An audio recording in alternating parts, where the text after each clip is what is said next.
போட்டித் தேர்வு மாணவர்கள் அனைவருக்கும் வணக்கம். இப்போது குரூப் 4 எக்ஸாம் நீங்கள் எழுதியிருப்பீங்க. அதை வச்சு ஒரு பெரிய ஒரு மனக்குழப்பத்தில் இருப்பீங்க. மனக்குழப்பத்தில் என்ன பண்ணலாம், குரூப் 2லேயும் இதை விட கஷ்டமாக வரும் அப்படிங்கிற ஒரு மனக்குழப்பத்தில் இருப்போம். ஆனால் எந்த மனக்குழப்பமும் நமக்கு வேண்டாம்.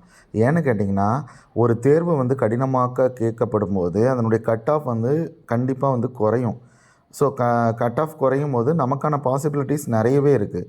அதே மாதிரி நீங்கள் ஃபீல் பண்ண வேண்டாம். ஏன்னு கேட்டிங்கன்னா, தமிழ் கஷ்டம். ஆனால் இந்த பக்கம் இருக்கிற ஜிஎஸும் மேக்ஸுமே டிசைட் பண்ணோம் இல்லைங்களா?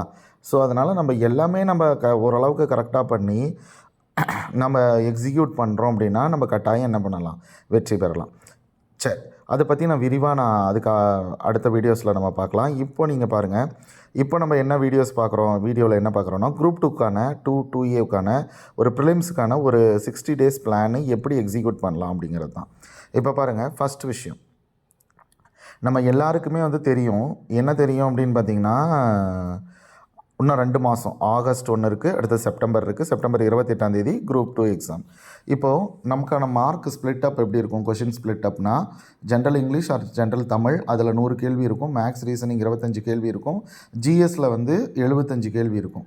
இப்போது நான் வந்து என்ன வரேன்னா, இந்த தமிழ் மொழியில் நம்ம ஒரு 95 கேள்வியாவது சரி பண்ணணும். அதை டார்கெட் பண்ணுங்கள். அப்போ தான் நமக்கு டார்கெட் கொஞ்சம் ஹையாக வைக்கும் போது தான் நம்மளால் அதை ஈஸியாக எக்ஸிக்யூட் பண்ண முடியும்.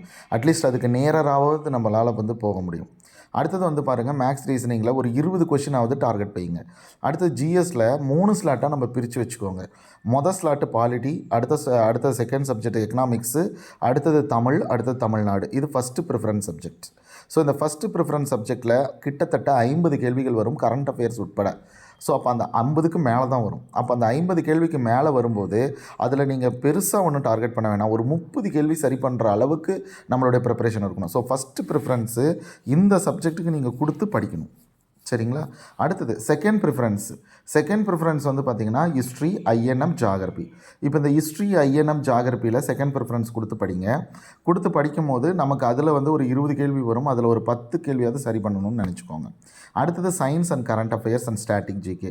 இதில் நமக்கு ஒரு 10 கேள்வி வரும், ஒரு 5 கேள்வியாவது சரி பண்ணணும் அப்படின்னு வந்து என்ன பண்ணிக்கோங்க, ஒரு பிளான் பண்ணிக்கோங்க. சரிங்களா? அப்போது இந்த மாதிரி எக்ஸிக்யூட் பண்ணுறதுக்கு நீங்கள் ஒரு பிளான் ஒன்று வச்சுக்கோங்க. இதை விட மிச்சமாக கூட நம்ம டார்கெட் பண்ணி போகலாம். ஆனால் இப்போ இந்த மாதிரி நம்ம ஒரு கொஷின்ஸ் வந்து கரெக்ட் பண்ணணும் அப்படின்னு டார்கெட் பண்ணிக்கோங்க. அதை இப்போ எப்படி அந்த சிலபஸ் பேஸில் நம்ம கவர் பண்ணலாம் அப்படின்னு பார்த்தீங்கன்னா, ஃபஸ்ட்டு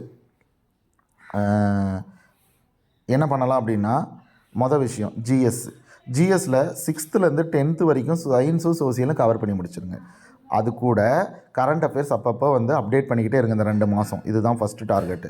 6th-லேருந்து 10th வரைக்கும் சயின்ஸு சோசியல் கவர் பண்ணிவிட்டு இதை டார்கெட் பண்ணுங்கள். அடுத்தது Indian polity, Indian economics, Tamil Nadu full syllabus cover பண்ணுங்கள்.